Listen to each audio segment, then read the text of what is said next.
10,363 চাচ্ছিলাম, তারপর নিজের থেকে স্বাবলম্বী হওয়ার জন্য একটা মেডিসিন দোকান দিই, কিন্তু চুলোর উপর দিকে তো সেখানেও থাকতে পারছি না। প্রতিদিনের মতো আমি কালকে রাত্রি 10:30টার সময় 10:30 নাগাদ দোকান লাগিয়ে যাই। যাওয়ার পরে সকাল 7:30 নাগাদ দোকানে এসে শাটার খুলে দোকানে ঢুকে দেখি দোকানে কিছু মালপত্র এলোমেলো ভয়ে করে আছে। তারপরে পিছনে গিয়ে দেখি যে আমার ঘরের দরজার 3-4টে সেটখানি আছে, এগুলো ভাঙা। তারপর সামনে এসে দেখি ক্যাশ বাক্স খোলা, ভাঙা।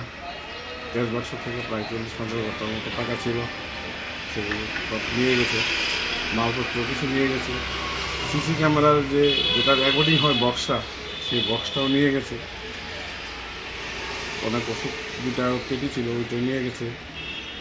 তারপরে কিছু দুধ, বেবি ফুড, হরলিক্স, আরও আনুষঙ্গিক কিছু বডি লোশন, অয়েল টয়েল, এগুলো নেসলে স্প্রে এগুলো নিয়ে গেছে।